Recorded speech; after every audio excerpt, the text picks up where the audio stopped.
కవితమ్మ వెనక్కి జరుగునా, వెనక్కి ఇటు వెనక్కి వచ్చేబెట్టు.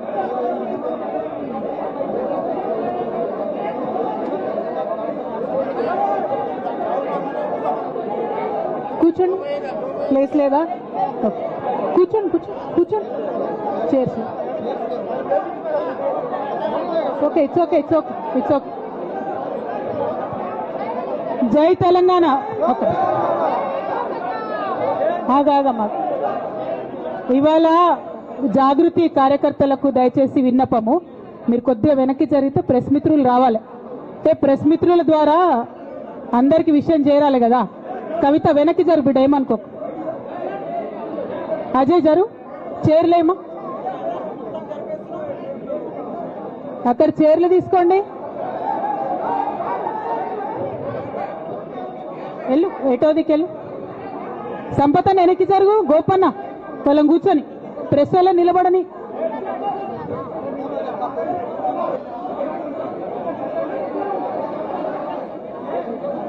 ఒక 2 minutes, మా ఆఫీస్ జర చిన్నగా అయింది, ఏమనుకోద్దు ప్రెస్ మిత్రులు. కొన్ని చైర్స్ తీసుకోబా ఇక్కడ ప్రెస్ వాళ్ళకు. ఉమ్మగారు వద్దాం వద్దాం please, let me address to everybody please.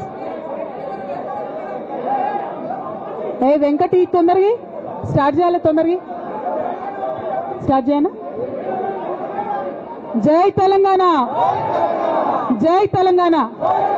Raj Kumar వెనుకోళ్ళకి కనబడతలేదట, ఒక్కసారి కింద కూర్చో, కింద చైర్ తీసే ప్లీజ్, ఏమనుకో. ఓకేనా, ఓకేనా.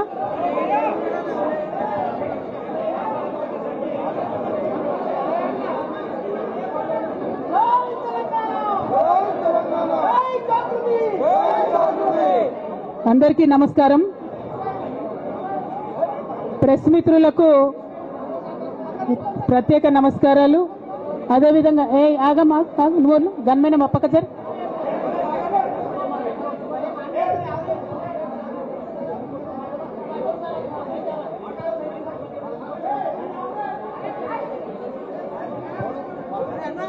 ఓకేనా, మాట్లాడనా.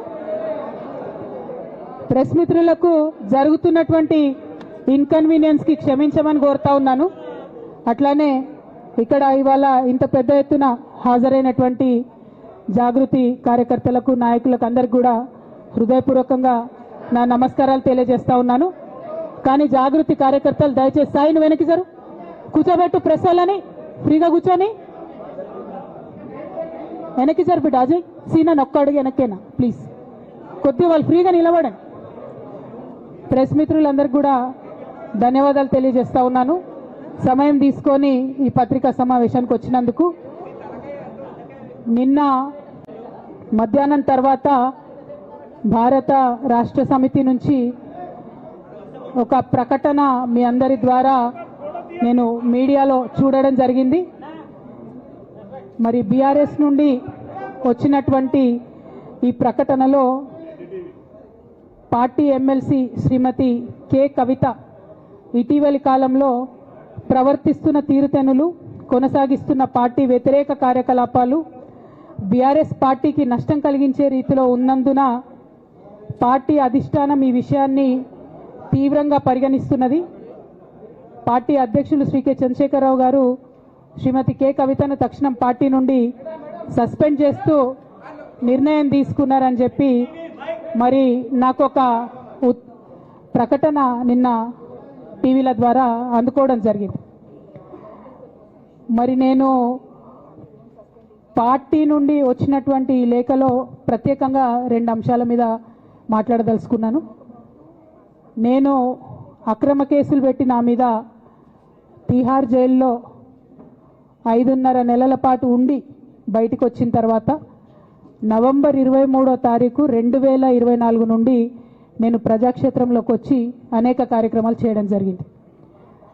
మరి నేను చేసినటువంటి పనులలో మొట్టమొదటిది, ఒక బిడ్డ హాస్టల్లో చనిపోతే ఆమెను విజిట్ చేసి, అట్లానే గురుకులాల్లో జరుగుతున్నటువంటి అన్యాయాల మీద మొట్టమొదటి కార్యక్రమం తీసుకొని నేను మాట్లాడినా.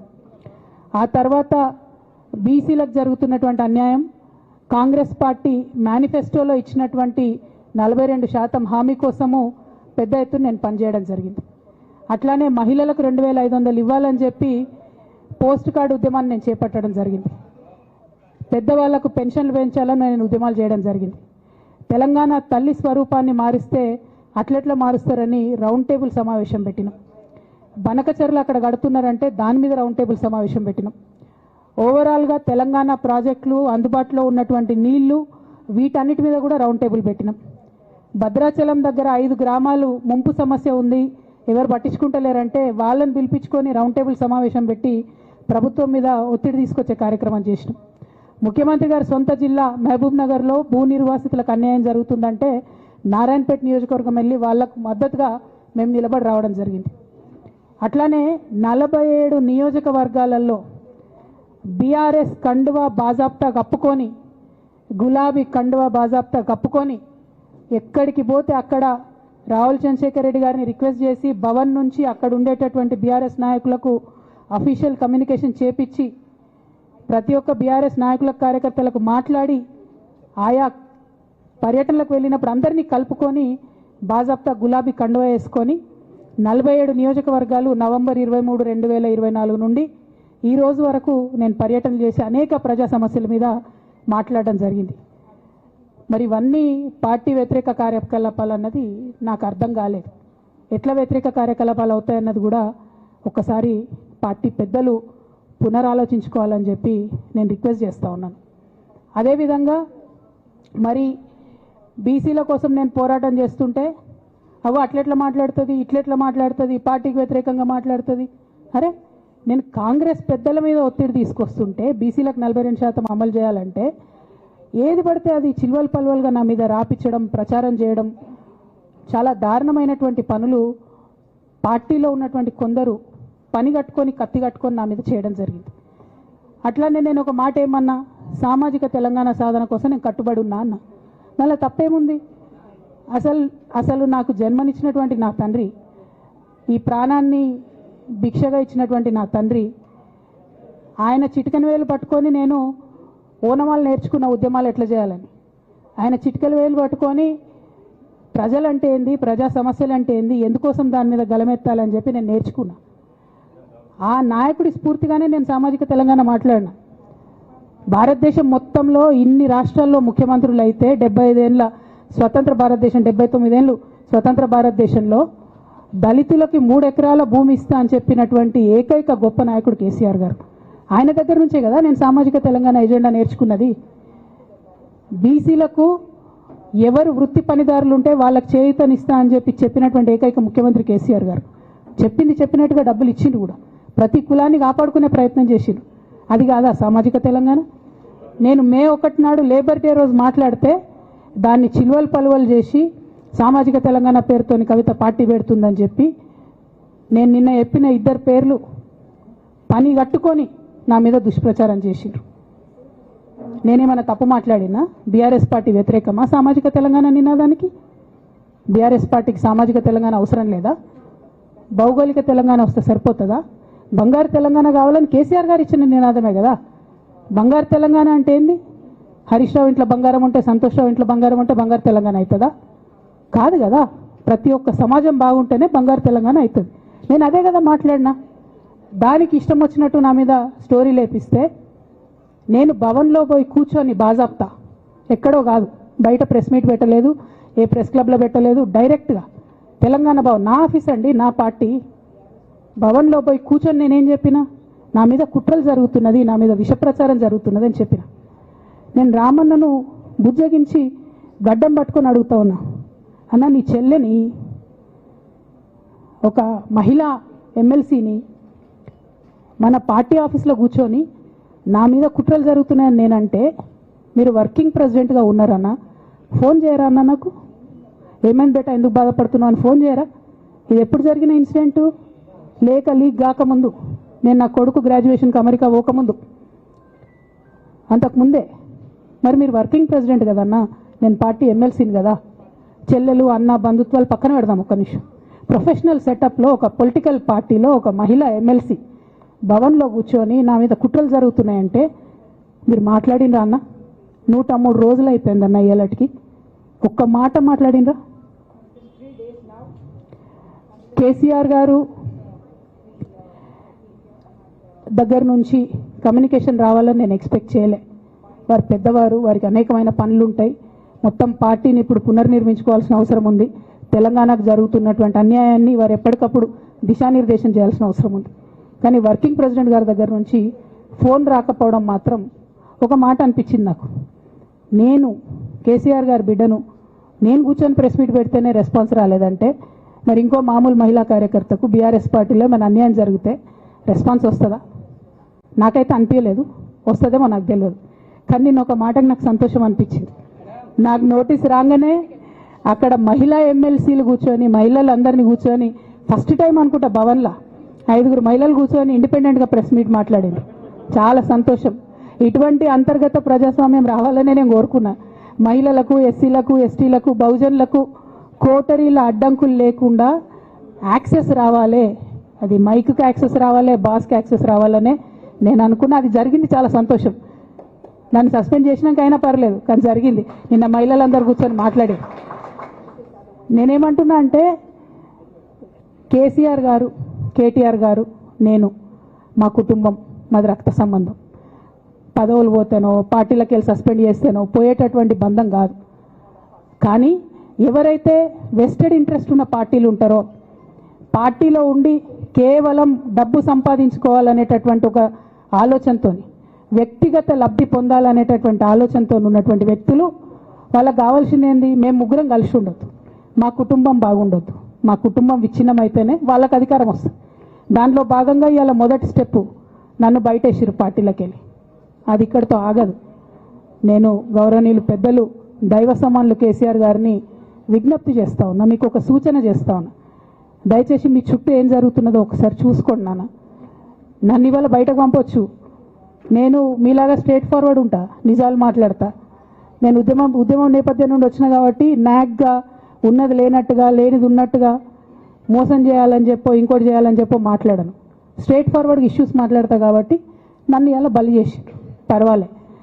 కానీ రేపటి నాడు ఇదే ప్రమాదం రామన్నకు కూడా పొంచుంది. రేపటి నాడు ఇదే ప్రమాదం మీకు కూడా పొంచుంది. అల్టిమేట్గా బీఆర్ఎస్ పార్టీని హస్తగతం చేసుకోవడానికి జరుగుతున్నటువంటి కుట్రలో భాగంగానే ఇవాళ నన్ను ఎలిమినేట్ చేయడం జరిగింది. నేను ఇవాళ ఓపెన్గా అడుగుతా ఉన్నాను. హరీష్ రావు గారికి నేను సూటి ప్రశ్న వేస్తున్నా. ఈ రాష్ట్ర ముఖ్యమంత్రి రేవంత్ రెడ్డి గారికి కూడా నేను సూటి ప్రశ్న వేస్తున్నా. నా మీద కుట్రలు ఎప్పటి నుండి ప్రారంభమైనాయి? ఎప్పుడైతే హరీష్ రావు గారు, రేవంత్ రెడ్డి గారు ఒకే ఫ్లైట్లో హైదరాబాద్ నుండి ఢిల్లీకో, ఢిల్లీ నుండి హైదరాబాద్లో ఒకే ఫ్లైట్లో వాళ్ళిద్దరు ప్రయాణం చేసి వచ్చినప్పుడు హరీష్ రావు గారు రేవంత్ రెడ్డి గారు కాలు పట్టుకొని సరెండర్ అయినాక ఈ కుట్రలు స్టార్ట్ అయినాయి. నా మీద ఈ స్టోరీలు స్టార్ట్ అయినాయి. మా కుటుంబాన్ని విడగొట్టాలనేటటువంటి కుట్ర స్టార్ట్ అయింది. నేను ఛాలెంజ్ చేస్తా ఉన్నా, రేవంత్ రెడ్డి గారు మీరు చెప్పండి, ఆ ప్రయాణం జరిగిందా జరగలేదా? హరీష్ రావు గారు మీరు చెప్పండి, ఒకే ఫ్లైట్లో మీరు రేవంత్ రెడ్డి గారితో కలిసి వచ్చిండ్రా రాలేదా? ఆ తర్వాత నుండే నా మీద ఈ కుట్రలు జరుగుతున్నాయా లేదా? సరెండర్ అయింది మీరు. ప్రతి ఒక్క విషయంలో దాదాపు ఒక 7-8 ఇష్యూస్ ఉన్నాయి, ఇన్సిడెంట్స్ ఉన్నాయండి. అఫీషియల్ పిఆర్ఓ ట్వీట్ చేస్తాడు, Congress party official PRO tweet చేస్తాడు, ముఖ్యమంత్రి గారు పిఆర్ఓ, ఈ పాల వ్యాపారంలో అవినీతి జరిగిందని. తెల్లారి 2-3 పేపర్లలో వస్తుంది, 3వ రోజుకి మాయమైపోతుంది. అదే కేటీఆర్ గారినేమో 3 సార్లు విచారణ పేరుతో పిలిచి వేధిస్తారు. అంటే కేసీఆర్ కుటుంబం నికార్స్గా బరిగీసుకొని కాంగ్రెస్ పార్టీతో రేవంత్ రెడ్డి కొట్లాడుతున్నాం కాబట్టి మా మీదనేమో కుట్రలు జరుగుతాయి, మా మీదనేమో కేసులు పెడతారు. మీ మాత్రం 1 or 2 days హెడ్లైన్స్ వస్తే తర్వాత న్యూస్ గాయబవుతుంది. ఎన్ని జరగలే చెప్పండి హరీష్ రావు గారి విషయంలో? ఫస్ట్ పాల వ్యాపారం మీద ఏమొచ్చినాయి ఆరోపణలు? ఆనాడు బీఆర్ఎస్ పార్టీ గవర్నమెంట్లో SC, ST, BC హాస్టళ్లకు Harish Rao గారి పాల వ్యాపారం నుంచి పాలు సప్లై చేసిరనే ఆరోపణలు అయోధ్య రెడ్డి గారు ట్వీట్ చేసిండ్రు. గతం 2 రోజులు పోయిన ఆరోపణ. ఎందుకు? సరెండర్. నెక్స్ట్ ఒక అభియోగం చేసిరు ముఖ్యమంత్రి గారు, రంగనాయక్ సాగర్ దగ్గర ఈయన ఫామ్ హౌస్ ఉంది, అది ప్రభుత్వ భూమి, కబ్జా చేసిండని. 1 day headline, 3rd day news గాయబ్. No case, nothing. కేటీఆర్ పరిస్థితి ఏంటి? ఎన్ని కేసులు పెట్టిరు కేటీఆర్ అన్న మీద? ఎన్నిసార్లు పిలిచిండు విచారణకు? ఇవన్నీ పక్కన పెడదాం. నిన్నటి లేటెస్ట్ ఇష్యూ మాట్లాడదాం. కాళేశ్వరం కానీ ఇంకోటి కానీ ఏ ప్రభుత్వంలో అయినా పొలిటికల్ పాలసీ చేసేవాళ్ళు, విధానపరమైన నిర్ణయాలు తీసుకునే వాళ్ళు ముఖ్యమంత్రులు ఉంటారు. కింద ఉన్నటువంటి మంత్రులు దాన్ని ఎగ్జిక్యూట్ చేయాలి. కేసీఆర్ గారు ఒక పాలసీ డెసిషన్ తీసుకున్నారు, నేను కాళేశ్వరం ప్రాజెక్టు కడతా, దానికి ఇన్ని డబ్బులు ఇస్తాను. ఆనాడు మంత్రి ఎవరు? ఎగ్జిక్యూషన్ చేయాల్సింది ఎవరు? 2014 నుంచి 2018 వరకు తుమ్మిడిహెట్టి దగ్గర నుంచి మేడిగడ్డకు స్థలం మార్చినప్పుడు మంత్రి ఎవరు? ప్రాజెక్టులు డిసైడ్ చేసినప్పుడు మంత్రి ఎవరు? అన్ని మీటింగ్లు, టెక్నికల్ ఇష్యూస్ చూసుకోవాల్సింది ఎవరు? ఇవన్నీ రేవంత్ రెడ్డి గారు మాట్లాడారు. నేను మొత్తం అసెంబ్లీ స్పీచ్ చూడరు మీరు, వీళ్ళ మ్యాచ్ ఫిక్సింగ్ అనేది మీకు తెలిసిపోతుంది. ఏం మాట్లాడరు ఆయన. ఎంతసేపు కేసీఆర్ కాళేశ్వరం కట్టిండు, కేసీఆర్ కుటుంబం 1,00,000 కోట్లు తిన్నది. అరే 2007 నుంచి ఇప్పటివరకు కాళేశ్వరం 1,00,000 కోట్లు కూడా ఖర్చు కాలే. 1,00,000 కోట్లు ఖర్చు కాని ప్రాజెక్టులో 40 లక్షల ఎకరాలకు నీళ్ళీయంగా కూడా 1,00,000 కోట్ల అవినీతి అయింది అంటారు రేవంత్ రెడ్డి గారు. దాన్ని మళ్ళీ ఓన్లీ కేసీఆర్ గారి గురించి చెప్తారు, హరీష్ రావు గారి గురించి మాట్లాడరు. ఎందుకంటే ఇంటర్నల్ అండర్స్టాండింగ్ ఉంది వీళ్ళిద్దరికి. నేను రామన్నను ఒకటే రిక్వెస్ట్ చేస్తున్నా, అన్న ఇవాళ మీతో బాగున్నట్టు వాళ్ళు నటించవచ్చు, హరీష్ అన్న కావచ్చు, సంతన్న కావచ్చు, కానీ వాళ్ళు మన మంచి కోరుకునే వాళ్ళు కాదు. వాళ్ళు తెలంగాణ ప్రజల మంచి కోరుకునే వాళ్ళు కాదు. వాళ్ళు కేసీఆర్ గారి మంచి కోరుకునే వాళ్ళు కాదు. వాళ్ళను మీరు దూరం పెట్టి రాజకీయంగా తెలంగాణ రాష్ట్ర సమితిలో ఇప్పుడు బీఆర్ఎస్లో పనిచేస్తున్నటువంటి హార్డ్ కోర్ కార్యకర్తలను దగ్గరికి తీసుకొని, ప్రజా ఉద్యమాలు తీసుకొని ప్రజల దగ్గరికి పోతేనే మన పార్టీ బతుకుంటుంది, నాన్న పేరు బాగుంటుంది. ఇవాళ నాన్నకు సిబిఐ అనేటటువంటిది వచ్చిందంటే అది కేవలం హరీష్ రావు గారు, సంతోష్ రావు గారి అవినీతి వల్లనే వచ్చిందని మళ్ళొకసారి నేను గంటాపదంగా చెప్తున్నాను. ఇంకా గమ్మత్ ఏంటంటే ఇదే హరీష్ రావు గారు వాళ్ళ ఫాలోవర్స్ అంతా నిన్నటి నుంచి చెప్తున్నారు, హరీష్ అన్న చాలా కష్టపడ్డాడు, డే 1 నుంచి ఉన్నాడు అని. డే 1 నుంచి లేడండి. చాలామంది రిపోర్టర్లకు తెలుసు, సీనియర్ రిపోర్టర్లకు డే 1 నుంచి లేరు. పెద్దసారు టీడీపీ నుంచి బయటకు వస్తుంటే, మామయ్య మనకెందుకు, డిప్యూటీ సీఎం మనం ఎందుకు రాజీనామా చేయాలి, ఈ ఉద్యమం ఏమవుతుందో, ఈ పార్టీ ఏమవుతుందో మనకు రిస్క్ ఎందుకని ఆనాడు ఈనాడు పేపర్లో వచ్చింది. 1,50,00,000 రూపాయలు తీసుకొని వ్యాపారం చేసుకుందామని హరీష్ రావు గారు ఎక్కడికో పోయిందని కూడా వచ్చింది.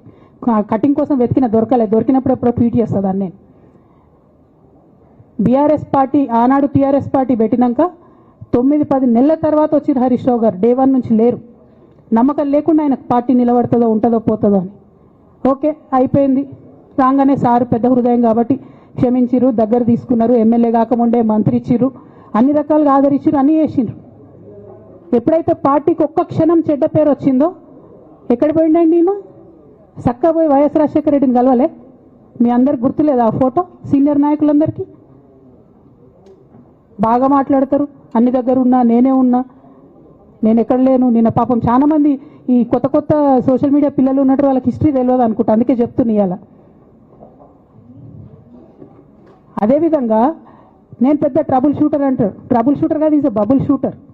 ఆయన ఏంటంటే ట్రబుల్ ఆయన్నే క్రియేట్ చేస్తాడు, చేసి నేనే సాల్వ్ చేసినట్టు నటిస్తాడు. నేను లేటెస్ట్ ఎగ్జాంపుల్ చెప్తా పట్టురు. నేను మొన్న దాసోజు శ్రవణ్ అన్న ఎలక్షన్ ఎమ్మెల్సీ ఎన్నికలలో బీఆర్ఎస్ పార్టీ డిసైడెడ్ ఒకటే క్యాండిడేట్ని పెడదామని. కానీ హరీష్ రావు గారు ఇంటర్నల్గా బీజేపీ వాళ్ళతో మాట్లాడుకొని ఏం చెప్తారంటే, మీ దగ్గర నుంచి ఒక క్యాండిడేట్ని ఇవ్వండి, నేను మామయ్యని కన్విన్స్ చేసి రెండో క్యాండిడేట్కి పెట్టిస్తా అంటే he wants to create a trouble. ఈ క్రైసిస్లో ఆల్రెడీ మన పార్టీలోకి వెళ్ళి 10 మంది ఎమ్మెల్యేలు వెళ్ళిపోయినాక, 38 మందిలో 10 మంది పోయినాక నువ్వు ఇంకో సెకండ్ క్యాండిడేట్ని పెడితే ఎంత కన్ఫ్యూజన్ అవుతుంది? ఎవరెవరు ఎటెట్ ఓట్లు వేస్తారు? అంటే హార్స్ ట్రేడింగ్కి ఈయన ట్రబుల్ షూటర్ గారు ట్రబుల్ని ఓపెన్ చేస్తారు అన్నట్టు. నాకెందుకో లక్కీగా ఒక బీజేపీ ఎమ్మెల్యే గారు ఫోన్ చేసి, అక్క మరి పెద్దసారి పర్మిషన్ ఉందా హరీష్ అని ఇట్లా అంటున్నారంటే, నేను డైరెక్ట్గా పెద్దసారికే ఫోన్ చేసి నాన్న మరి ఇట్లా అంటున్నారు, మనం సెకండ్ క్యాండిడేట్కి పర్మిషన్ ఇస్తారంటే, nothing doing, only Shravan will get elected, ఎవరు చెప్పారు మీకు అన్నారు. అంటే నేను ఆ విషయం వెంటనే అటువైపు కన్వే చేసిన, లేదండి మాకు అట్లాంటి ఆలోచన లేదు. ఎందుకు ఈ రీసెంట్ ఎగ్జాంపుల్ చెప్తున్నా ఇవాళ అంటే, హరీష్ రావు గారు ట్రబుల్ క్రియేట్ చేసి ట్రబుల్ని మాఫీ చేసినట్టుగా ప్రయత్నం చేస్తారు. బీఆర్ఎస్ కార్యకర్తలందరికీ నేను నా తమ్ముళ్ళకి రిక్వెస్ట్ చేసి చెప్తున్నా, మా చెల్లెలకు రిక్వెస్ట్ చేసి చెప్తున్నా, మీకు పెద్ద స్థాయిలో జరిగే అన్ని విషయాలు తెలియకుండా అందరూ మన వెల్ విషర్స్ అనుకుంటారు. అది మీ తప్పు కాదు, ఎందుకంటే కేసీఆర్ సార్ అంత ఓపెన్ మైండ్తో ఓపెన్ హార్ట్తో ఉంటారు కాబట్టి బీఆర్ఎస్లో ఉన్న అందరూ అట్లే ఉంటారు అనుకుంటారు. కానీ చాలా మందికి చాలా హిడెన్ ఎజెండాస్ ఉన్నాయి. ఓ పక్క కాంగ్రెస్తో కలిసి ఉన్నారు, ఇంకో పక్క బీజేపీతో మాట్లాడుతున్నారు, ఎవరితోనో అవసరమైతే అటు మాట్లాడుతున్నారు. అదేవిధంగా 2018 ఎన్నికలలో హరీష్ రావు గారు 20-25 మంది ఎమ్మెల్యేలకు ఎన్నికలలో అడిషనల్ ఫండింగ్ ఇచ్చారు, పార్టీ ఇచ్చింది కాకుండా. ఏడికేళ్ళు వచ్చినాయి హరీష్ రావు గారికి అన్ని డబ్బులు? 100% కాళేశ్వరంలో జరిగిన అవినీతి నుంచి వచ్చిన డబ్బులే. ఆయన ఆలోచన ఏం చేసిందంటే ఏమన్నా కొద్దిగా అటు ఇటు అవుతుందేమో రిజల్ట్, నా దగ్గర ఎమ్మెల్యేస్ ఉండాలని ఆలోచన చేసి. నీకు అసలు అట్లాంటి ఆలోచన ఎందుకు వచ్చింది? నేను కట్టప్పలంటోని కేసీఆర్ గారి దగ్గర ఉండేటోని అంటావు కదా, నీకేం అవసరం వచ్చింది ఎమ్మెల్యేస్కి సపరేట్గా ఫండింగ్ చేయడానికి? ఎవరికి తెలియదు అనుకుంటారా? ఇవి ఎవరు చెప్పారు అనుకుంటారా? ప్రతి ఒక్కరు చెప్తారు ఎమ్మెల్యేస్ ఓపెన్. నా పేర్లు కూడా తెలుసు, చెప్తే బాగుండదు, ఎమ్మెల్యేలు ఇబ్బంది పడతారు. నేను అనేది ఏంటంటే 2009లో రామన్న సిరిసిల్ల ఎలక్షన్లో మా బంధువుకు సంబంధించిన వ్యక్తులతోని 60 లక్షల రూపాయలు పంపిన హరీష్ రావు గారు రామన్నను ఓడగొట్టడానికి. నిన్నగాక మొన్న ఒక వీడియో మీరు కూడా చూసి ఒంటేరు ప్రతాప్ రెడ్డి గారిది, మీ మామయ్యను ఓడగొట్టమని ఎంత అంటే అంత డబ్బులు ఇస్తా అని చెప్పిర్రని. ఓ పక్క కేసీఆర్ గారిని ఓడగొట్టాలి, ఓ పక్క కేటీఆర్ గారిని ఓడగొట్టాలి. నిజామాబాద్లో నా ఎంపీ సెగ్మెంట్లో అందరు ఎమ్మెల్యేలను మేనేజ్ చేయాలి, అందరిని మన కేసీఆర్ కుటుంబాన్ని ఓడగొట్టాలి, విచ్ఛిన్నం చేయాలి. కానీ కేసీఆర్ గారి పేరుతో వచ్చేటటువంటి బెనిఫిట్స్ మాత్రం అన్నీ కావాలి. మరి ఇటువంటి వారిని నా రిక్వెస్ట్ కేసీఆర్ గారితో కేటీఆర్ గారితో, వారిని మీ పక్కన పెట్టుకొని నిజం మాట్లాడే నన్ను బయటకు పంపితే మరి పార్టీ బాగుంటుందా? దయచేసి ఆలోచన చేసుకోండి. నేనేమంటున్నా రామన్న మిమ్మల్ని అంటే, నా మీద మీకు కోపం ఉండొచ్చు, నా మీద ఏముందో ఎవరేం చెప్పారో నాకు తెలియదు. నేను మాత్రం నా ప్రాణం పోయినా కేసీఆర్ గారికి హాని జరగాలని కానీ కేటీఆర్ గారికి హాని జరగాలని కానీ కోరుకోను. అది నా నైజం కాదు. ఆడపిల్లలకు అట్లా ఉండదు. ఆడపిల్లలు ఇల్లు బాగుండాలనుకుంటారు. నా మనసుకి ఎంత గాయమైతే, నాకు ఎన్ని అవమానాలు అయితే, నాకెంత ఇన్సల్ట్ అయితే, నా మీద ఎన్ని కుట్రలు జరిగితే నేను ఇట్లా మాట్లాడుతున్నా. ఇది నా బాధ, ఇది నా ఆవేదన. నాన్న చూస్తలేరేంది వీళ్ళనన్నది ఆవేదన, చూసుకుంటా క్షమిస్తారేంది ఇంకెన్నిసార్లు క్షమిస్తారు అన్నది నా బాధ. అంతే తప్ప నాకేం కోపం ఉంటుంది? ఎందుకు కోపం ఉంటుంది? నాకెంత ఎన్ని జన్మల పుణ్యం ఉంటే కేసీఆర్ లాంటి తండ్రి దొరుకుతాడు? కోట్లలో ఒకరికి ఉండేటటువంటి తండ్రి నాకు దొరికిండు. ఆయన లేకపోతే నేను ఎవరు ప్రపంచానికి తెలుస్తుందా? నాకెందుకు అవసరం ఉంటుంది? నాకేం కోపం ఉంటుంది కేసీఆర్ గారి మీద? నాకు బీఆర్ఎస్ పార్టీ మీద ఎందుకు కోపం ఉంటుంది?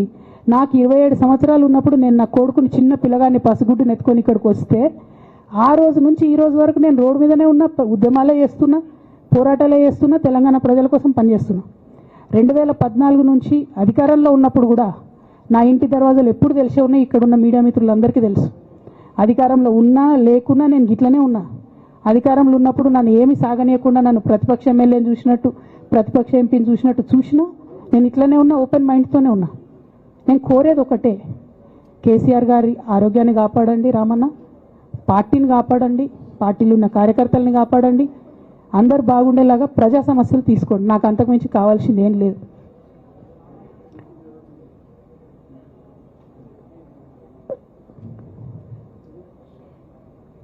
కానీ మొన్న అసెంబ్లీలో అర్ధరాత్రి దాకా పెట్టి రేవంత్ రెడ్డి గారు కేసీఆర్ గారిని తిడుతుంటే దయ్యాలు వేదాలు వాళ్ళు ఇస్తున్నట్టు అనిపించింది నాకైతే. దానికి ఈయన హీరోలాగా ఎదుర్కొన్నాడు, ఈయన 6 అడుగుల బుల్లెట్ అని పార్టీ అంతా ట్వీట్ చేస్తే, మరి 6 అడుగుల బుల్లెట్ ఎవరికి గాయం చేస్తుంది? ఎండ్ ఆఫ్ ద డే ఇవాళ అయితే నన్ను గాయపరిచింది, రేపు రామన్నను గాయపరుస్తారో కేసీఆర్ని గాయపరుస్తారో. జాగ్రత్తగా ఉండండి రామన్న, నేను చెప్పేది ఏం లేదు. జాగ్రత్తగా ఉండండి, కేర్ఫుల్గా ఉండండి. అట్ ద సేమ్ టైం ఈ హరీష్ రావు గారి కారణంగా గమ్మత్ ఏముంటుందంటే, ఒకసారి హంపీకి పోతారు వీళ్ళందరూ, మీ అందరూ తెలుసు ఆ స్టోరీ. హంపీకి పోయి పాటలు పాడుకుంటారు, మొత్తము చాలా మంది కలిసి కేసీఆర్ గారిని చాలా అవమానకరంగా మాట్లాడతారు, ఒక పార్టీని వెనుపోటు పడదామని డిజైన్ చేశారు. ఇదంతా వీరికి తెలుసు, హరీష్ రావు గారికి తెలుసు. నేను ఆ రోజు సాక్ష్యం ఉన్న హరీష్ అన్న వచ్చి లిటరల్లీ రామన్న చేతులు పట్టుకొని, అరే మామయ్యకి ఎప్పుడా సింక్ ఆర్ సేల్, నేను మామయ్యతోనే ఉంటా అని చెప్పి అక్కడ మాట్లాడుకున్న వాళ్ళందరూ పెద్దసారి దగ్గర అవుట్ చేసిండి. ఆ తర్వాత పర్యవసానంలో ఈటల రాజేంద్ర అన్న బయటికి వెళ్ళడం. ఈ మహానుభావుడు వల్ల జగ్గారెడ్డి దగ్గర నుంచి మొదలు పెడితే, చెరుకు శ్రీనివాసరెడ్డి ముత్యంరెడ్డి అన్న కొడుకు దగ్గర నుంచి మొదలు పెడితే, రఘునందన్ రావు గారు, మైనంపల్లి గారు, విజయశాంతి గారు, విజయరామారావు గారు, ఆయన పాత పెద్ద ఆయన ఉండే ఈటల రాజేందర్ గారు, వీళ్ళందరూ పార్టీలోకి వెళ్ళి పోయినారు కదా. పోలేదా? ఇవన్నీ హరీషన్న చేసినాయి కాదా? ఆనాడు దుబ్బాక ఉప ఎన్నిక ఎందుకు ఓడిపోయినాం? దుబ్బాక ప్రజలకు ఇప్పటికి కూడా గుర్తుంటుంది. వాళ్ళందరూ ఒకటే మాట చెప్తారు, ఈయన సిద్దిపేటకు తప్ప రూపాయి రానియాడు దుబ్బాకకు, ఈయన వచ్చి ప్రచారం చేసిండు కాబట్టి మేము ఓటేయాలని ఓపెన్గా చెప్పారు ఆనాడు ఎన్నికలలో. దానికి ఏం రాపించుకుంటాడు ఈయన పేపర్లల్లో? ఒంటరి పోరాటం చేసి ఓడిన హరీష్ రావు. అసలు ఓడిపోయిందే మీ వల్ల కదా. మీరు మీడియా మేనేజ్మెంట్లో సూపర్, అలా డౌట్ ఏం లేదు. రామన్న యూట్యూబ్లు మేనేజ్ చేసి నా మెయిన్ స్ట్రీమ్ మీడియా మేనేజ్ చేస్తాడు అంతే, అంతకుమించి వేరే ఏం లేదు. నేను రామన్నని రిక్వెస్ట్ చేస్తున్నా, అన్న మీరు కూడా ఆ స్కిల్ నేర్చుకోండి అన్న. అట్లనే ఈటెల రాజేందర్ గారు ఉప ఎన్నిక దగ్గరుండి హరీష్ అన్న గెలిపిలేదా అండి ఈటెల రాజేందర్ని? ఆనాడు పీసీసీ అధ్యక్షుడిగా ఉండి రేవంత్ రెడ్డి గారు ఏమంటారు, కాంగ్రెస్ పార్టీ ఓడిపోతుంది ఇడా అని చెప్పారు. ఆయన ముందే డిక్లేర్ చేసిండు, ముందే చేతులు ఎత్తేసిండు. హరీష్ అన్న ఆడ పోయి కూర్చొని మరి ఈటెల రాజేందర్ అన్నని గెలిపించొచ్చాడు. ఈ బంధం రేవంత్ రెడ్డి గారిది హరీష్ రావు గారిది అప్పటి నుంచి కొనసాగుతుంది, కొత్త బంధం ఏం కాదు ఇది. నేను కేసీఆర్ గారిని పెద్దల్ని రిక్వెస్ట్ చేసేది ఒకటే, ఈయన చేస్తున్న నక్క జిత్తుల్ని దయచేసి గమనించండి. ఇలా నేను బయట పోతా కావచ్చు, నాదేముంది ఉద్యమంలోకి వెళ్ళి వచ్చినా వాళ్ళ ఉద్యమంలోకే పోతా, నాకు భయం ఏముంటుంది, నాకు ఎన్నడూ పదవుల మీద ఆశ లేదు.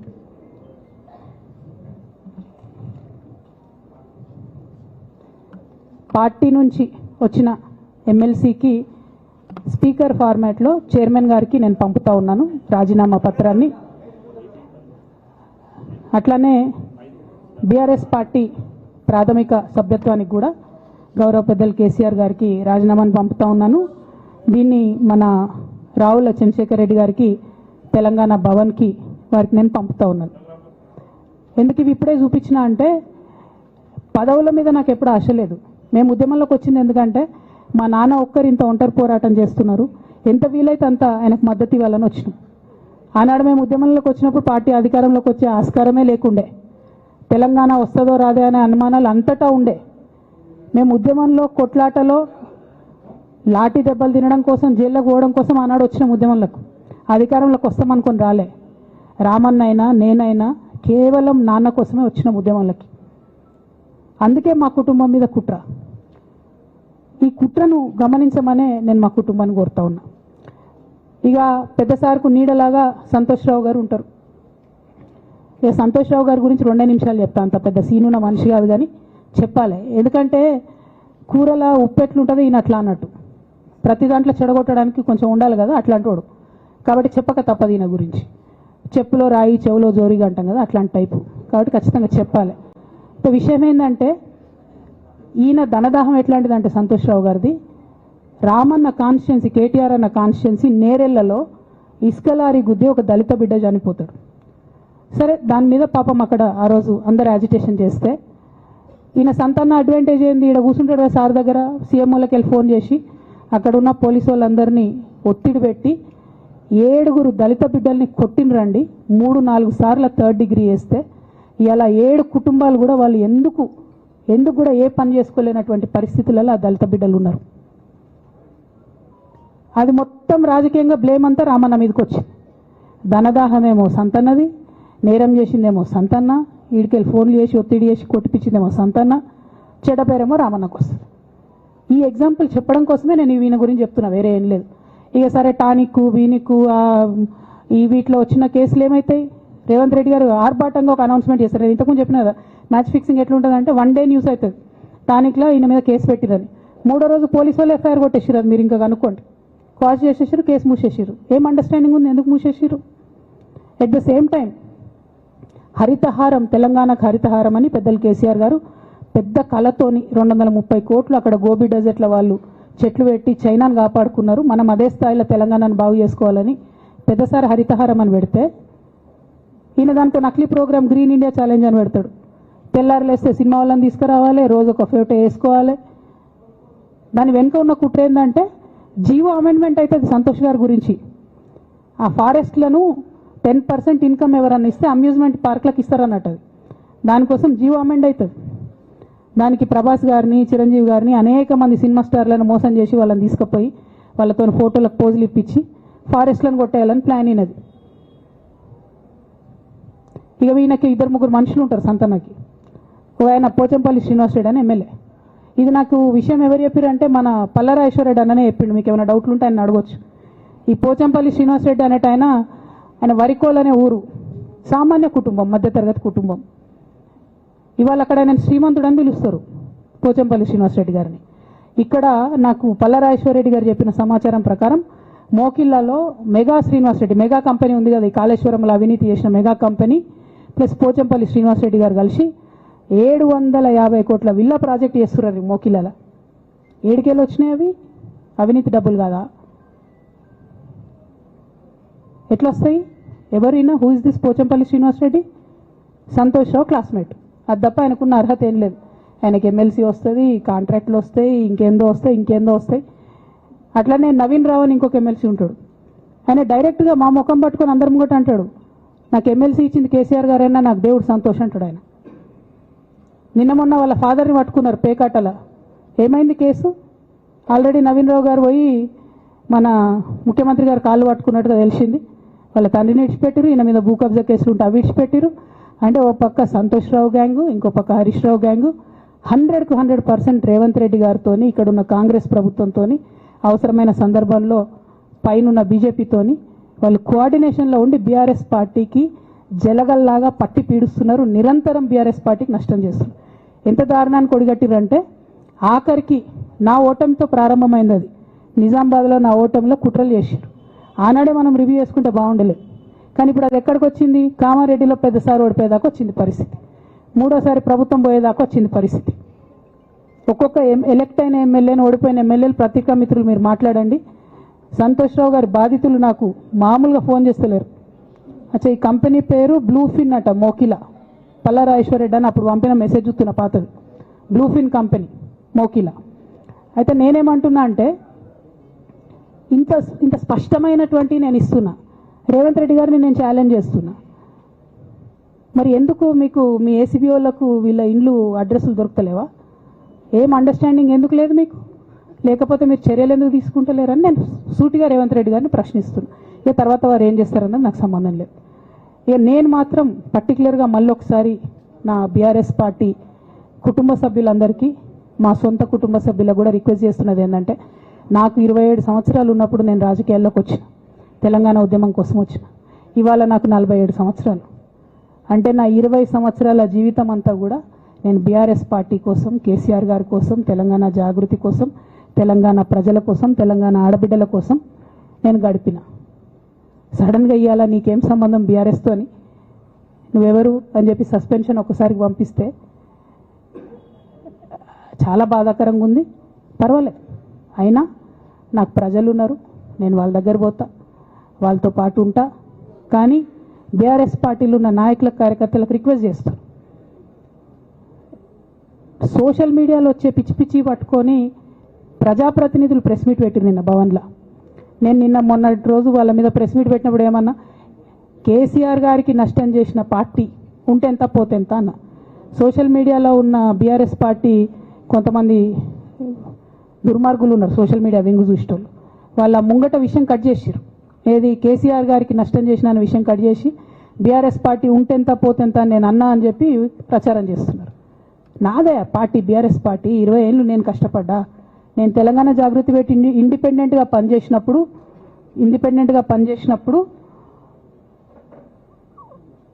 ఓటేయమని ఎవరికి చెప్పినా? నేను బీఆర్ఎస్ పార్టీకి ఓటేయమని చెప్పినా కదా. నా జీవితంలో ఇంతవరకు నేను ఇంకో పార్టీకి ఓటేయమని చెప్పలే, ఇంకో పార్టీకి ఓటేయలే. ఎట్లయితే కంప్యూటర్లో హార్డ్వేర్ ఉంటుందో అది బీఆర్ఎస్ పార్టీ, సాఫ్ట్వేర్ తెలంగాణ జాగృతి. శరీరం బీఆర్ఎస్ పార్టీ అయితే ఆత్మ జాగృతిగా పనిచేసినాం, తెలంగాణ ఆత్మగా పనిచేసినాం. మేము తెలంగాణ ఆత్మగౌరవం కోసం పనిచేసినాం, తెలంగాణ ఆత్మగౌరవ ప్రతీకలైనటువంటి బతుకమ్మ బోనాలను నిలబెట్టడం కోసం పనిచేసినాం. ఆ కాంట్రిబ్యూషన్ ఏం లేదా? నేనేం చేయలేదా పార్టీకి? నిజామాబాద్లో చికెన్ గున్యా వచ్చి బాధపడుతుంటే గల్లీ తిరిగి 2018లో ఒక్కొక్క ఎమ్మెల్యేకు ఎంత తిరిగినా అన్నది అక్కడ నిజామాబాద్ ప్రజలకు తెలుసు. ఏం కాంట్రిబ్యూషన్ లేదా అన్నది? ఓన్లీ హరీష్ అన్నది సంతన్నదే ఉన్నదా కాంట్రిబ్యూషన్? వీళ్ళు మేకవనే పులులు నాన్న, వీళ్ళు మీ ముంగట నటిస్తారు అంతే. బయట వాళ్ళ నిజస్వరూపం వేరేలాగా ఉంటుంది. యాజ్ అ డాటర్గా రిక్వెస్ట్ చేస్తున్నా, ఒకసారి ఆలోచన చేయండి వాళ్ళ గురించి. నాకేమొద్దు, నన్ను పార్టీలోకి వెళ్ళి సస్పెండ్ చేసి నో ప్రాబ్లం, కానీ వాళ్ళని పార్టీలో ఉంచుకుంటే పార్టీ ఎట్లుంటుంది అన్నది మీరు ఆలోచన చేసుకోండి. ఇక అల్టిమేట్గా నేను చెప్పదలుచుకున్నది ఒకటే,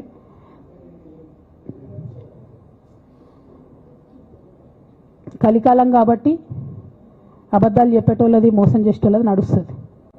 టెంపరీగా వాళ్ళది నడుస్తున్నది. వాళ్ళది నడిచింది, విజయం సాధించారు కాబట్టి ఇవాళ సస్పెన్షన్ నాకు వచ్చింది. బట్ నేను ఇదివరకు చెప్పినా మళ్ళీ చెప్తున్నా, నేను కర్మ సిద్ధాంతాన్ని నమ్ముతా. ఖచ్చితంగా ఇంతకు ఇంత దేవుడు వాళ్ళకు అనుభవింపజేస్తాడు. అందులో ఏం ఆలోచించాల్సినటువంటి అవసరం లేదు. Thank you. జై తెలంగాణ. जय केसीआर, जय तेलंगाना, जय केसीआर।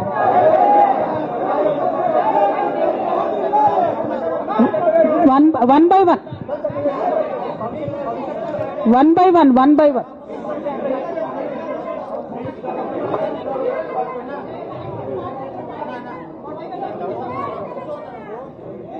ఒక 1 మినిట్ హిందీలో చెప్పేసే అన్న, బయట నేషనల్ మీడియా మిత్రులందరూ అడుగుతున్నారు, ఒక 1 మినిట్ హిందీలో చెప్పేస్తా।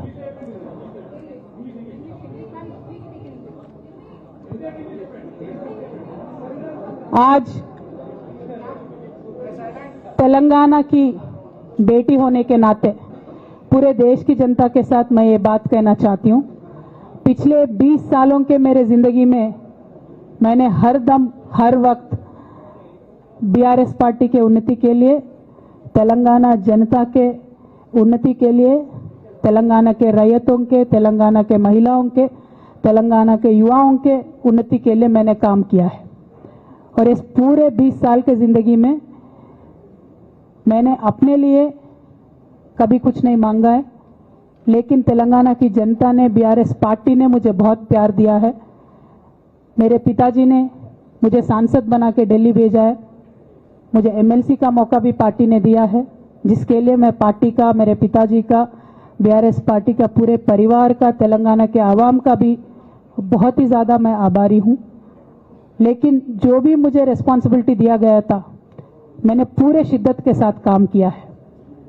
कभी भी मैंने तेलंगाना के लोगों के खिलाफ काम नहीं किया है। लेकिन आज चंद लोग बीआरएस पार्टी में, हमारे आसपास पिताजी के इर्द गिर्द थोड़े लोग, जिनके जो वेस्टेड इंटरेस्ट है, जिनको अपनी ही फायदा की जो सोच है, ऐसे लोग बीआरएस पार्टी में उनका लीड रोल हो गया है। और उनके वजह से उन्होंने मेरे पिताजी के ऊपर, मैं ऐसा मानती हूँ, दबाव बना के मुझे पार्टी से निकालने का काम किया है। लेकिन अल्टीमेटली मैं ये मान के चलती हूँ कि मैं तेलंगाना की बेटी हूँ। मैं जब तेलंगाना में आके तेलंगाना के आंदोलन में शामिल हो गई, मैं रास्ते पे चली, मैंने लाठी खाई, मैं जेल भी गई। हर तरीके का जो भी कोशिश हो सकता है तेलंगाना के अलग रियासत हासिल करने के लिए, मैं वो तमाम कोशिशों में शामिल थी। मैं तो आंदोलन से आई हूँ, इन्होंने अभी मुझे पार्टी से, सियासत से निकालने का काम किया है, तो मैं फिर आंदोलन में चली जाऊंगी।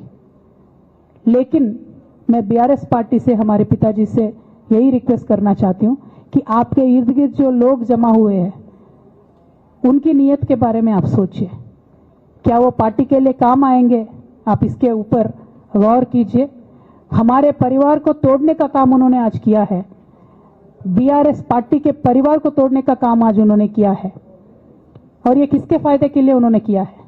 तेलंगाना के आवाम के फायदा के लिए उन्होंने नहीं किया है, उनके खुद के फायदा के लिए किया है।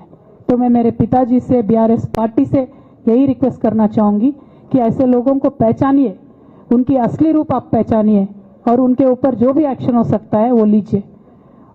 और मैं तेलंगाना चीफ मिनिस्टर रेवंत रेड्डी जी से भी डिमांड करती हूं कि आपने जो बीआरएस के परिवार को तोड़ने का आज काम किया है, हमारे बीआरएस में जो धोखेबाज लोग हैं उनसे मिलके आपने जो बीआरएस के परिवार को तोड़ने का कोशिश किया है, तेलंगाना की आवाम आपको इसका जवाब जरूर देगी। Thank you. जय तेलंगाना। ఒకరు చెప్పండి।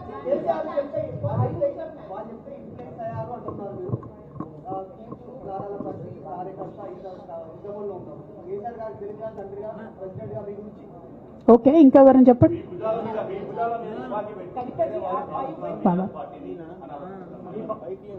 ఏమా నా భుజాల మీద తుపాకి పెట్టి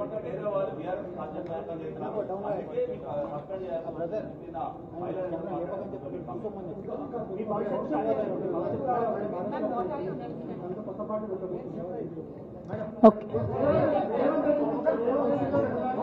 I got your question. Rahul ji.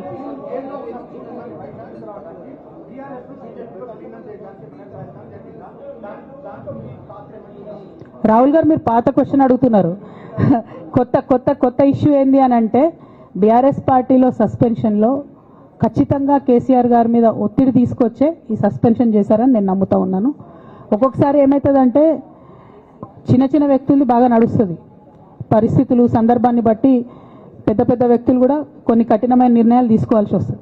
KCR గారు ఈ నిర్ణయం ఎందుకు తీసుకున్నారో అని అడిగేంత పెద్దదాన్ని కానీ అంత రాజకీయ అనుభవం కానీ నాకు లేదు. సో వారు తీసుకున్నటువంటి నిర్ణయాన్ని నేను శిరసావహిస్తాను. వారు ఎందుకు తీసుకున్నారో ఈ నిర్ణయం నాకు తెలియదు. కానీ నాకు ఒక సమస్య ఉంది, నేను రాసినటువంటి లెటర్ లీక్ అయిందని చెప్పి 100 రోజులైంది. ఆ సమస్య జరిగి 100 రోజులైంది.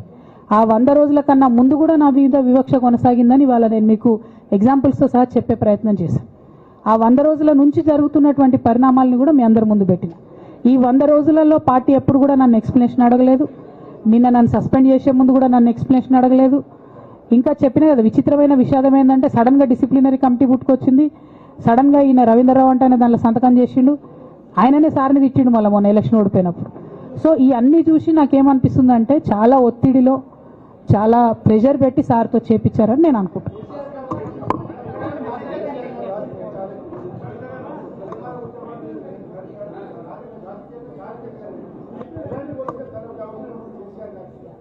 రైట్,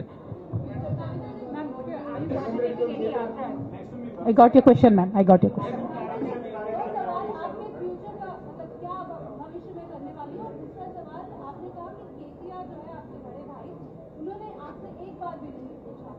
लेकिन क्या आपने भी उनसे संपर्क साधने की कोशिश की इस दौरान में, क्योंकि बहुत सारे बदलाव हुए. पहली बार हमने देखा कि राखी के त्योहार में भाई साथ में నేనేమంటున్నా అంటే కేసీఆర్ గారి రాజకీయ పరిజ్ఞానాన్ని క్వశ్చన్ చేసేంత స్థాయి నాకు లేదు, అంత అవగాహన కూడా నాకు లేదు.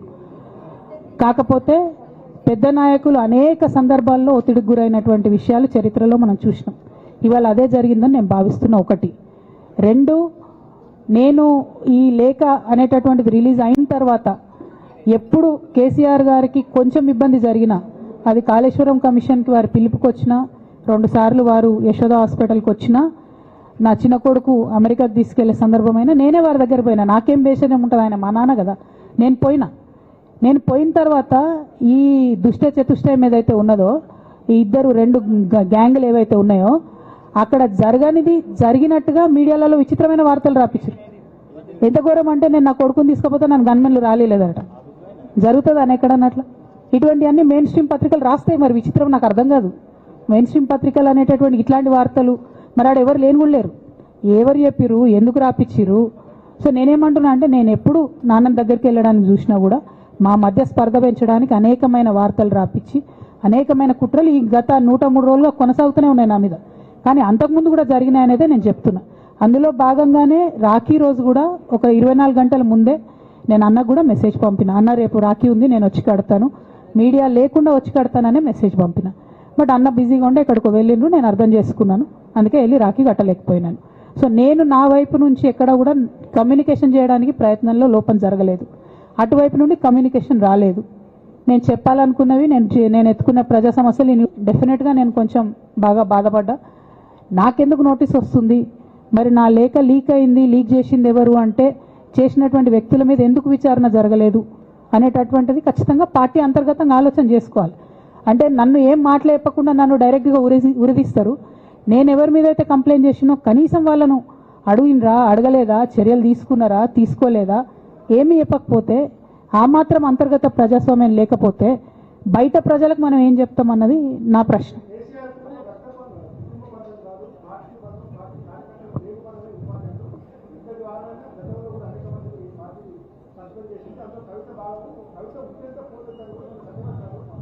నేనేమంటున్నా బ్రదర్, వాళ్ళందరికీ ఏది చెప్తే స్క్రిప్ట్ రాసిస్తే అది మాట్లాడతారు, దాంట్లో ఏముంటుంది. ఇప్పుడు పెద్ద సంఘటన జరగడం ఏంటిది, నన్ను పార్టీ నుండి విడగొట్టాలనేటటువంటి ఒక నిర్ణయం అది జరిగిన తర్వాత ఇవన్నీ జరుగుతూనే ఉంటాయి. చిన్న చిన్న విషయాలు అవంతా వ్యక్తులను సీరియస్గా తీసుకోవాల్సిన అవసరం లేదు. అల్టిమేట్గా నేనేమంటున్నా అంటే, నన్ను అడగకుండానే ఉరి తీశారు, కనీసం ఏమైంది అని కూడా అడగలేదు.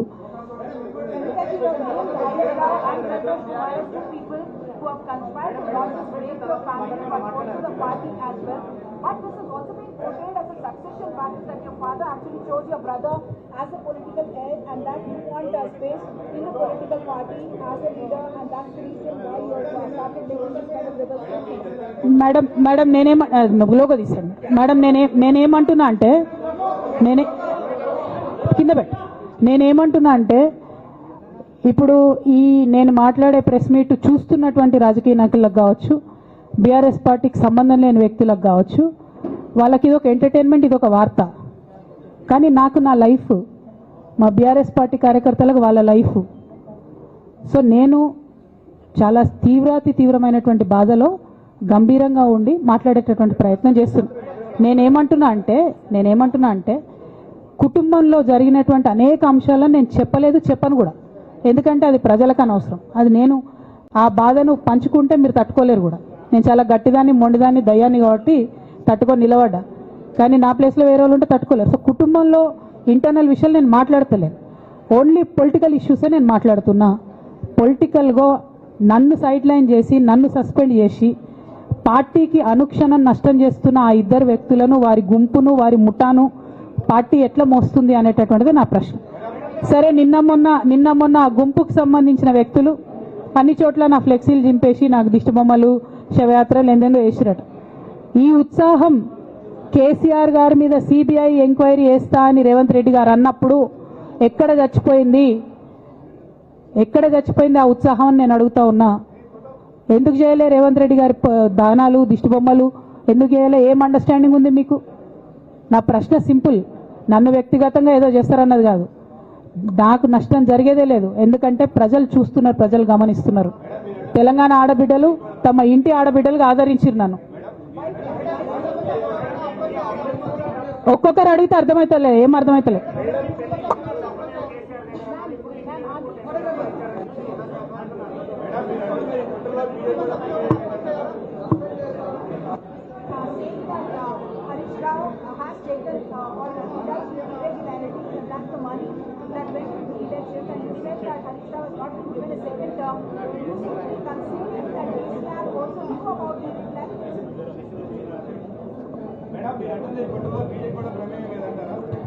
నేనేమంటున్నా బ్రదర్, కుట్రలో ఎవరి ప్రమేయం ఉందన్నది నాకు తెలియదు.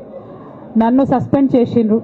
బీఆర్ఎస్ పార్టీకి, తెలంగాణ ఉద్యమానికి, తెలంగాణ ప్రజలకు 20 సంవత్సరాలు నా జీవితంలో కష్టపడ్డా కాబట్టి ఒక అపీల్ చేస్తున్నా నేను ప్రెసిడెంట్ కేసీఆర్ గారికి, వర్కింగ్ ప్రెసిడెంట్ కేటీఆర్ గారికి. మన కుటుంబాన్ని విచ్ఛిన్నం చేసి పార్టీని హస్తగతం చేసుకోవాలనే కుట్ర జరుగుతుంది. దాన్ని తిప్పికొట్టండి. అవినీతి తిమంగళాలని బీఆర్ఎస్ పార్టీలకు వెళ్ళి తీసి బయటపడేయండి. అల్టిమేట్గా ప్రజలకు సేవ చేసే దాంట్లో మనం ముందుకెళ్లాలనేది నా ఆలోచన.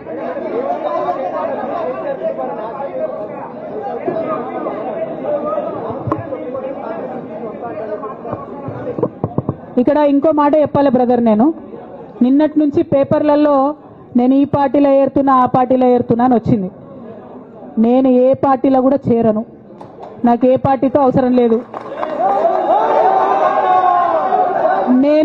నేను ఫ్యూచర్లో ఏం చేయాలనే విషయం జాగృతి కార్యకర్తలతోని, తెలంగాణ మేధావులతోని, బీసీ బిడ్డలతోని, సామాజిక తెలంగాణ కోసం పనిచేసేటటువంటి అన్ని వర్గాల ప్రజలతోని, అందరితోని మాట్లాడిన తర్వాత నిర్ణయం తీసుకుంటా. కానీ తొందరపడి నిర్ణయం తీసుకునే అవసరం నాకు లేదు. 1, 2 ఏదో నిర్ణయం తీసుకోవాలనేటటువంటి విషయంతో నేను పనిచేయడం లేదు. జరిగినటువంటి పరిణామాలను ఒక్కొక్కటిగా ఎదుర్కొంటూ వస్తున్నాను. నిన్న జరిగినటువంటి పరిణామం చాలా కీలకమైనది, నా జీవితంలో అత్యంత ముఖ్యమైనటువంటి పరిణామం.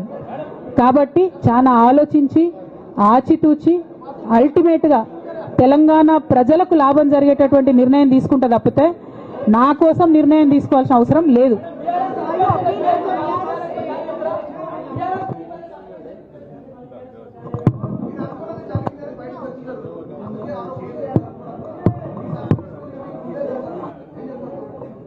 నాకెట్లా తెలుస్తుంది సస్పెన్షన్ గురించి? నాకైతే రేవంత్ రెడ్డికి ఉన్నట్టు ఆడ దూతలు లేరు. అక్కడ సార్ సగం ఇడ్లీ తింటే బయటకు చెప్పేటటువంటి సిస్టమ్ నా దగ్గర లేదు. సో అక్కడ ఏం జరిగిందో నాకు తెలియదు, ఎవరు నా గురించి ఏం చెప్పారో నాకు తెలియదు. Ma'am, it is but natural. అమ్మతోని మాట్లాడకుండా ఎవరైనా ఉంటారా? First of all. Second of all, ఈ మొత్తం పరిణామంలో కూడా మా మదర్కి దూరంగా ఉండాల్సి రావడమే బాధాకరం. ఇంతకు మించి బాధ ఇంకోటి లేదు. పొలిటికల్ పొజిషన్స్ వస్తాయి పోతాయి, ఇవి వేస్ట్. ఇవి అమ్మలేని లోటు ఎవరు కూడా తీర్చలేరు. ఆ ఒక్క బాధ తప్ప ఇంకేం లేదు. ఇది మాత్రం నా ఇంటిగ్రిటీ నిరూపించుకోవడం కోసం నేను రాజీనామాలు చేస్తున్నా. నాకు పార్టీ వల్లనే ఎమ్మెల్సీ వచ్చింది, దానికి రాజీనామా చేస్తున్నా. నేను పార్టీకి నష్టం చేసినాను అని చెప్పి పార్టీ నాయకులు మా నాన్నగారు భావిస్తున్నారు కాబట్టి పార్టీ కూడా రిజైన్ చేస్తున్నా. కాలం నిర్ణయిస్తుందండి. షర్మిలతో పోలుస్తున్నారా, కేసీఆర్తో పోలుస్తున్నారా, కాలం నిర్ణయిస్తుంది. తొందర ఏం లేదు. నన్నేదో అవమానం చేయాలి, నన్నేదో అనాలి అని ఎవరు పడితే వాళ్ళు మాట్లాడే అడ్డమైన మాటలకు సమాధానం చెప్పాల్సిన అవసరం కూడా లేదు.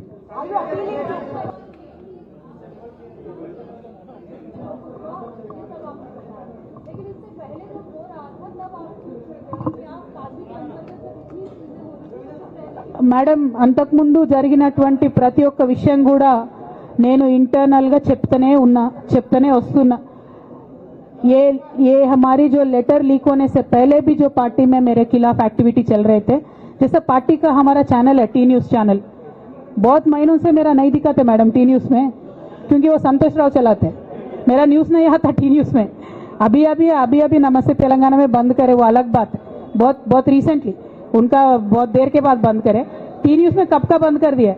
ये सारे चीजें भी मैं बताई पार्टी में, लेकिन जब तक मेरा लेटर पब्लिक नहीं हुआ तब तक मैंने पब्लिकली अपने कभी भी दिक्कत मैंने किसी को नहीं बताया. जब लेटर उन्होंने खुद पब्लिक किया तो मुझे मजबूर होकर आज बात करना पड़ रहा है. ఏమో ఒక్క నిమిషం మా నిజామాబాద్ బిడ్డ ఏదో అడుగుతుంది. ఒక్క నిమిషం చెప్పరా.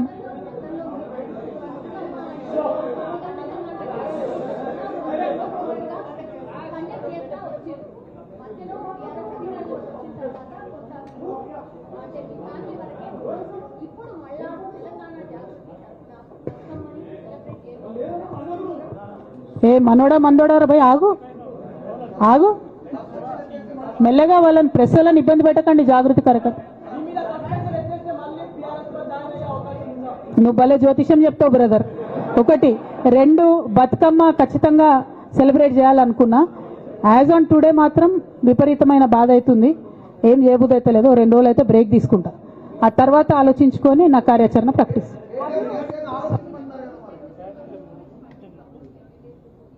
Madam, not couple, more than 20. I have all the names. I don't want to name.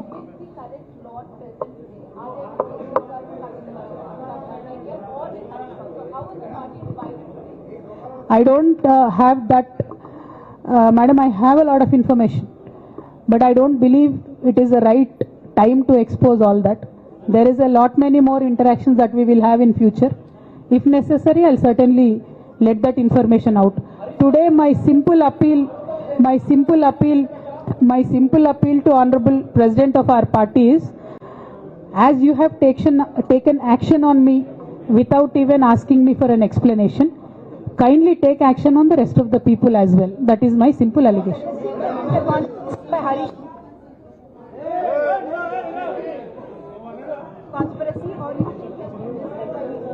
Madam, our family, myself and my brother and my father, they do not want us to be united, and unfortunately I believe they are filling my brother's ears and my father's ears, and I believe that they have succumbed to that malign campaign that has happened against me, and I hope they will soon realize that I am not the one who is hurting the party. Jai Telangana, Jai KCR.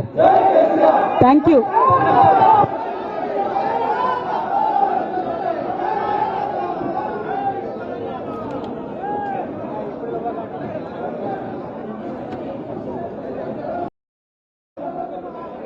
కార్యకర్తలకు దయచేసి విన్నపము, మీరు కొద్దిగా వెనక్కి జరిగితే press మిత్రులు రావాలి. Press మిత్రుల ద్వారా అందరికీ విషయం చేరాలి.